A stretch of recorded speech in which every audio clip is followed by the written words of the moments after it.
धाम स्वर्ग गए दशरथ जी, जहां माँ सबरी गई वहां नहीं जा सके। क्यों?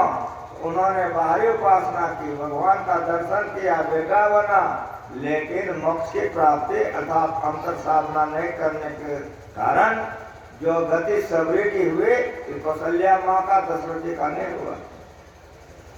उसी तरह से पांडव लोगों ने भगवान की भक्ति की,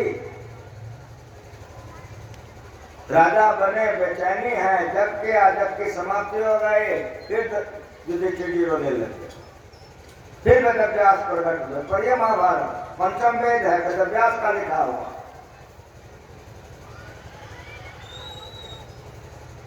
वेदव्यास ने कहा युधिष्ठिर से, क्यों रो रहे हो? मन नहीं लगता है, बड़ी बेचैनी लगती है। तुम लोगों का समय नहीं है, तुम लोगों का समय खुल गया।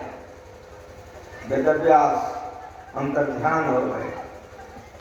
पांचों भाई पांडव द्रौपदी सहित चल दिए, हस्तिनापुर से निकल गए। कहाँ जा रहे हैं? स्वर्ग। कहाँ पढ़िएगा? महाभारत का स्वर्ग आरोहण पर्व पढ़िए। ज्ञान पढ़कर होता या सुन करके? मेरे गुरु ने जो सिखाया प्रमाण के साथ सिखाया। स्वर्गारोहण पर्व पढ़िए। पांचों भाई पांडव द्रौपदी सहित सशरीर स्वर्ग जा रहे हैं, हिमालय पर जा रहे हैं। जाते जाते बहुत ऊंचाई पर जब गए तो सबसे पहले द्रौपदी गिर गई, स्वर्ग नहीं जा सके। जब द्रौपदी स्वर्ग नहीं जा सकी, गिर गई, तो भीम को बड़ा आश्चर्य लगा। भीम ने पूछा युधिष्ठिर जी से कि भैया, ये तो पतिव्रता थी, भगवान की बड़ी दुलारी लाडली थी, फिर ये नीचे क्यों गिर गई? स्वर्ग क्यों नहीं जा सकी? युधिष्ठिर जी महाराज ने कहा, भाई भीम सुनो, अवश्य हम पांचों इसके पति थे, लेकिन यह पक्षपात करती थी। भीम ने पूछा, भैया हम नहीं समझ पाए, क्या पक्षपात करती थी? कब?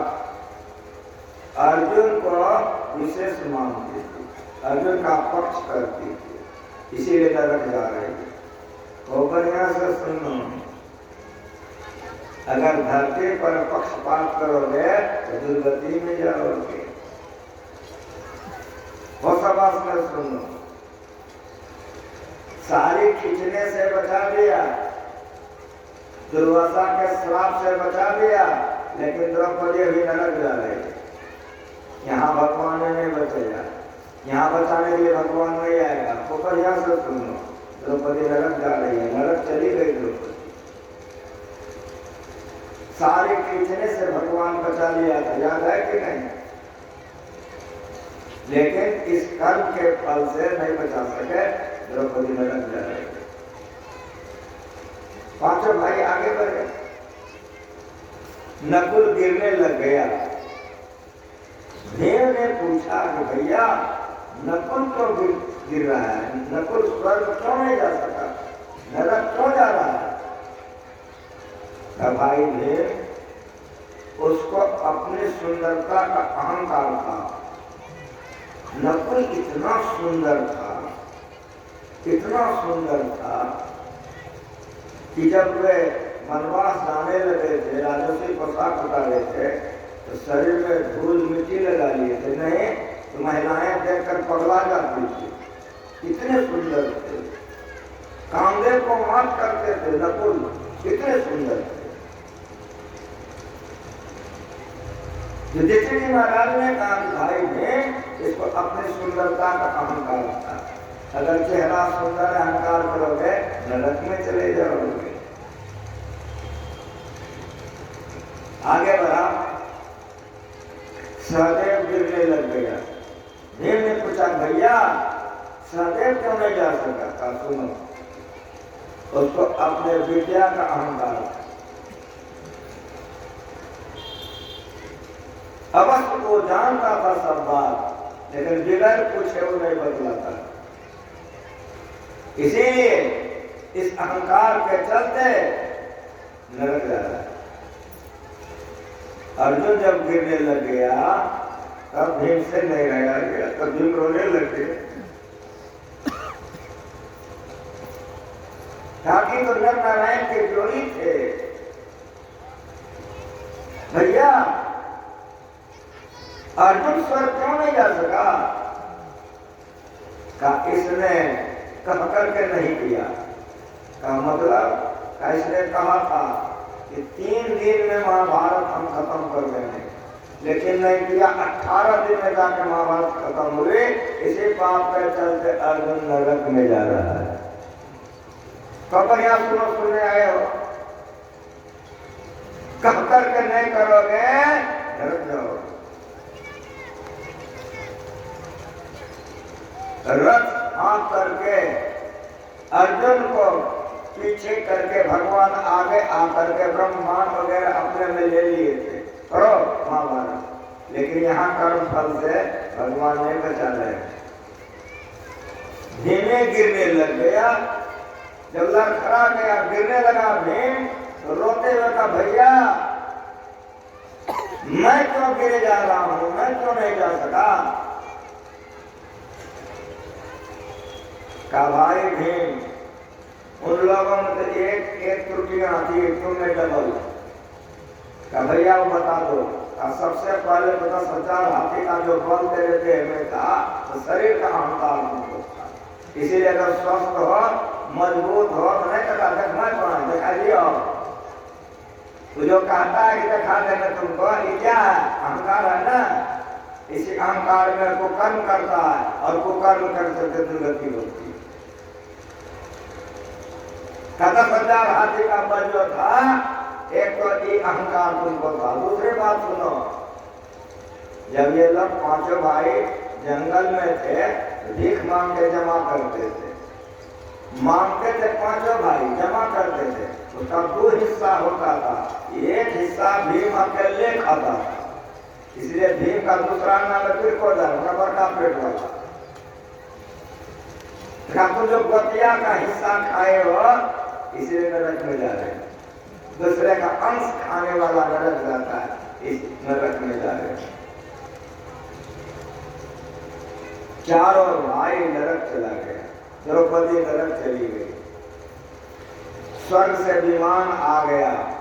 युधिष्ठिर महाराज को दूत ने कहा कि विमान स्वर्ग से आया है आपके लिए, आप इस विमान पर बैठिए और स्वर्ग चलिए। युधिष्ठिर महाराज ने कहा कि दूत मेरी बात सुनो, मेरे साथ में मेरे भाई मेरी भार्या थी, कोई नहीं है, लेकिन हस्तिनापुर से जब मैं चला था, एक कुत्ता मेरे साथ में है, मेरे आश्रित है, इसलिए कुत्ते को तुम विमान पर बैठा, तब हम भी बैठे नहीं। तो मुस्कुराया। अब कुत्ता के लिए विमान नहीं आया है और कुत्ता स्वर्ग नहीं जाता है।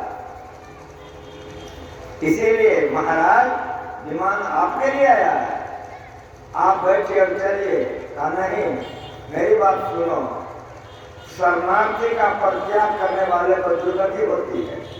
ये कुत्ता मेरे शरण में है, मैं इसका परित्याग नहीं कर सकता हूँ। तो पहले कुत्ते को बैठाओ, तब मैं बैठूंगा। कहा महाराज कुत्ते के लिए स्वर्ग को मत ठुकराइए, जैसे कान मत ठुकराइए। युधिष्ठिर जी महाराज का आंख जरा सा गर्म हो गया। उपदेश करने के लिए आए हो तुम हमको, अपना विमान उठा लेके चले जाओ, हमको स्वर्ग में जाना। जैसे कहा अपना विमान उठाओ चले जाओ, नहीं जाना है, तो कुत्ता अपने रूप में प्रकट हो गए। कुत्ता धर्म से जैसे कहा कि कुत्ता धर्म के रूप में सामने में प्रकट हो गए। युधिष्ठिर जी धर्मराज थे।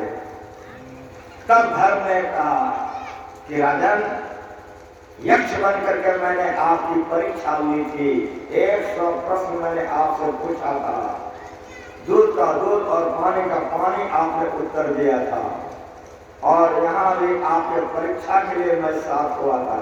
यहाँ भी आप 16 आने पास कर गए। मैं आपसे बहुत खुश हूँ। ये कहा करके घर गुप्त हो गया, विमान भी गायब हो गए। दूत आया, कहे नरोत्तम आप चलें, साथ में लेके चल लिया। अब पैदल जा रहे हैं दोनों, जैसे जैसे जा रहे हैं अंधियारी बढ़ती जा रही है, जैसे जैसे जा रहे हैं अंधियारी बढ़ती जा रही है। इतनी अंधियारी हो गई, हाथ का हाथ में सुनने लगा, घोर अंधकार। उस घोर अंधकार में कराहने का आवाज, कोई हो बच्चा जला रहा, चीर रहा, दर्दनाक आवाज। और उस आवाज के साथ साथ इतनी दुर्गंधी कि युधिष्ठिर जी महाराज को कराहट और दुर्गंध से बेचैन हो गए। जब बहुत बेचैन हो गए, घबरा गए, तो युधिष्ठिर जी महाराज ने कहा, दूत तुम मुझे कहाँ लेके जा रहे हो? तो दूत ने हाथ जोड़ लिया, हे नरोत्तम क्षमा करें, आपसे भी गलती हो गई थी। असस्तामा नरो हतो मा पुण्यो। आपके छलयुक्त वचन से आपके गुरु मारे गए थे, ये पाप आपसे हो गया था। इसीलिए देवराज इंद्र का आदेश था, जिस तरह से इसने छल किया था उस तरह से तो छल से नरक में ले जाओ, जहां बेचैनी होगी वहां से लौटा लेना। हे नरोत्तम आप नरक में हैं, तो मेरे यहाँ सुनो, यहाँ सुनने आए हो। और मैं गुरु महाराज जी का सम्मान और भक्त सार भगति करो, असार भगति करी संसार भ्रमत रहे, भक्ति श्रम निष्फल हो। ये ज्ञान को समझो।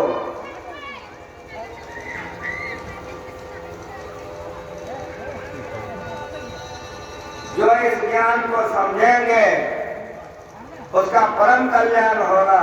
जो इस ज्ञान को नहीं समझेंगे बड़ा हानि होगा।